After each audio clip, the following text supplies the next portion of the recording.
நேற்று அண்ணா பல்கலைக்கழகத்தில் நடைபெற்ற அந்த சம்பவமானது வேதனைக்குரிய ஒன்று என்பதை யாரும் மறுக்க முடியாது. ஆனால் அதை வைத்து எடப்பாடியும் அண்ணாமலையும் அரசியல் செய்ய விரும்புவது என்பது உள்ளபடியே ஏற்றுக்கொள்ள முடியாத ஒன்று. முதலில் அண்ணா பல்கலைக்கழகம் யாருடைய நிர்வாகத்தில் இருக்கிறது என்பதை முதலில் அவர்கள் விளக்கிட வேண்டும்.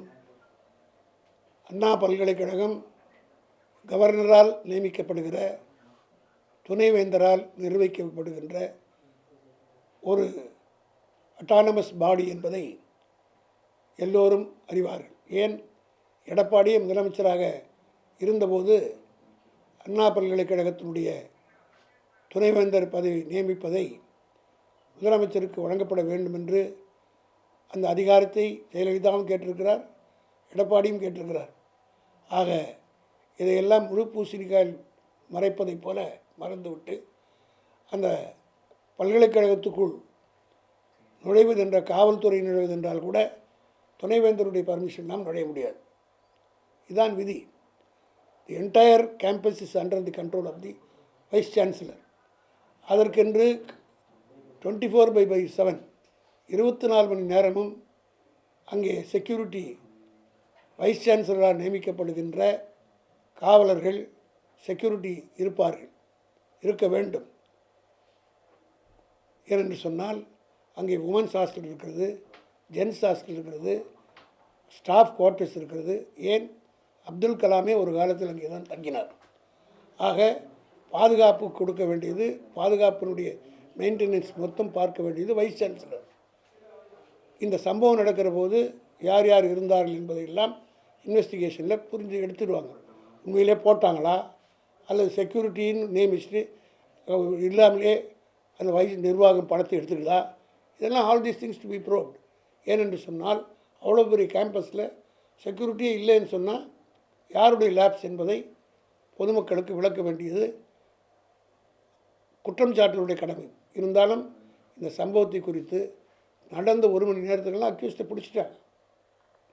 காவல்துறை துரிதமாக காக்னிசன்ஸ் எடுத்த உடனே யார் என்று பொறுத்து நடவடிக்கை எடுத்துட்டாங்க.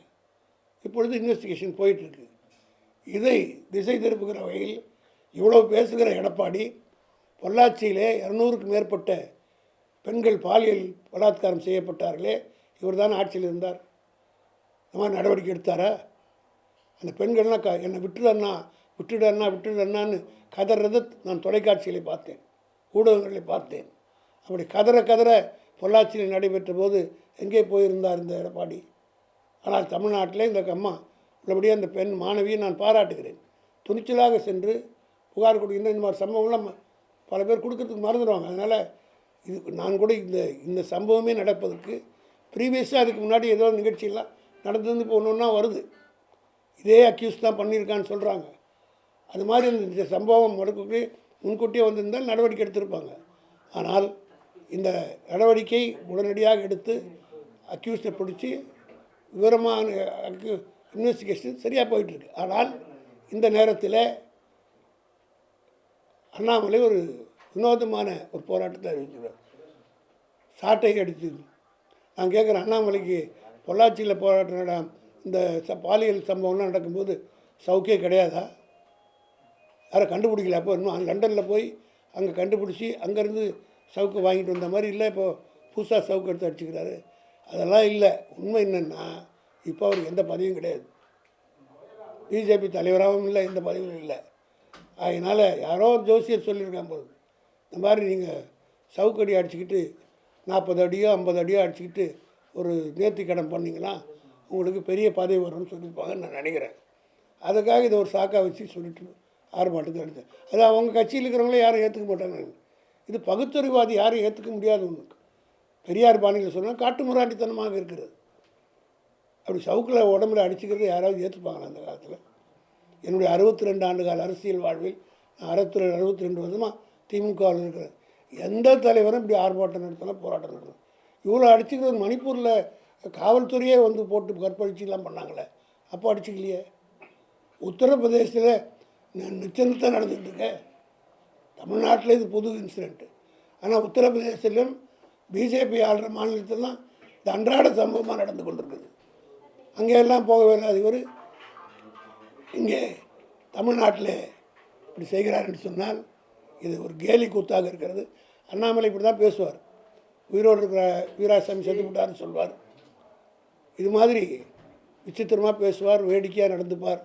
ஆகினால அந்த போராட்டத்துக்கு மக்கள் யாருமே சிரிக்கிறாங்க. இந்த மாதிரிலாமா செய்வாங்க போராட்டம்? அது மட்டும் இல்லை, செருப்பே போட மாட்டேங்கிறார். திமுக ஆட்சியிலேருந்து இறங்குறவரும் செருப்பு போட மாட்டாங்க.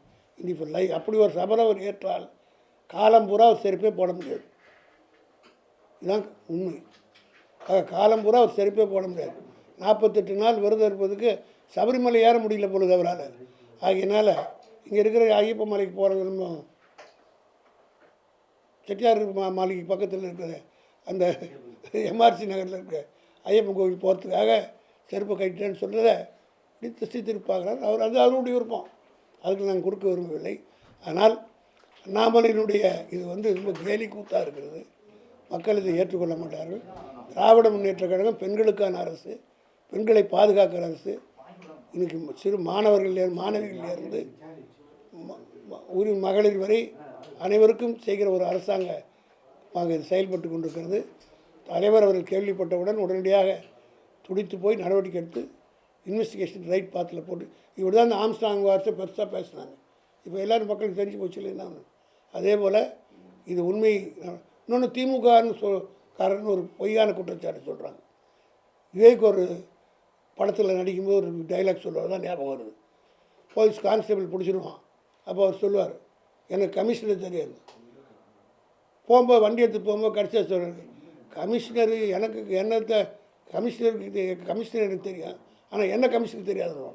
அது மாதிரி யாராவது திமுகவில் ஒரு பெரிய கட்சி எங்கேயாவது இருந்திருக்கலாம், ஃபோட்டோ எடுத்துருக்கலாம், அதை வச்சு அவர் திமுகன்னு எப்படி சொல்ல முடியும்? பொதுக்கூட்டத்தில் இருக்கிறதோ சட்டமன்ற உறுப்பினர் நிற்கிறதோ யார் வேணால் மக்கள் பார்க்குறாங்க. ஆனால் திட்டவட்டமாக நாங்கள் தெரிவித்து விட்டோம். திமுகவுக்கும் நான் அமைப்பு செயலாளர் முறையிலே சொல்கிறேன், அந்த அக்யூஸ்டுக்கும் திமுகவுக்கும் எந்த சம்மந்தமும் கிடையாது. மற்றதெல்லாம் இட்டு கட்டி பேசுகிறாங்க. அதுக்கு நான் விவேக் சொன்ன உதாரணம் தான் சொல்ல முடியும். சார், பத்திரிகையெல்லாம் கூட வெளியானது ஒரு இன்விடேஷனில் கூட அவரோட ஞானசேகரன் அந்த பேரோடு இருக்கிற மாதிரி. ஞானசேகரன் பராசக்தியில் இருந்தாங்க. ஞானசேகரன் குலசேகரன் வந்திருக்கு. அதனால் அந்த ஞானசேகரன் வித்தியாசம். ஞானசேகரன்றது காமன் நேம். நான் தான் சொல்லிட்டேனே, அது விவேக் சொன்ன அந்த உதாரணம் தான் பொருந்தும். கமிஷனர் எனக்கு தெரியும், ஆனால் கமிஷனருக்கு எனக்கு தெரியாது, என்ன தெரியாது.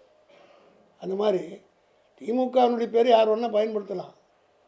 ஆனால் திமுக அவங்களுக்கு அங்கீகாரம் கொடுத்துருக்கா திமுக அப்படின்னா நாங்கள் எதுக்கு நாங்கள் ஷீல்டு பண்ணோம்னா விட்டுட்டோமா திமுககாரன்ட்டு போட்டு இன்றைக்கி படம் கூட பார்த்துருக்கீங்க. அவர் கைது செய்யப்பட்டு அவர் அடிபட்டிருக்காரு. இதெல்லாம் போலீஸ் அது ஒரு நாளைக்கு பாருங்கள். இதெல்லாம் தேவையில்லாமல் இப்படி பேட்டிகள் கொடுப்பதுனால அக்யூஸ்டு ஹெல்ப் பண்ணுவாங்க.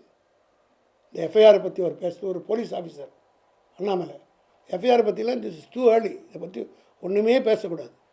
நீங்கள் சொல்கிற ஒரு கருத்தம் பின்னாடி அக்யூஸ்டுக்கு போய் ஃபேவராக முடியும். ஆனால் இன்றைக்கி இப்போ எல்லாம் பேசிடுறோம், நம்ம எல்லாருமே மறந்துடுவோம்.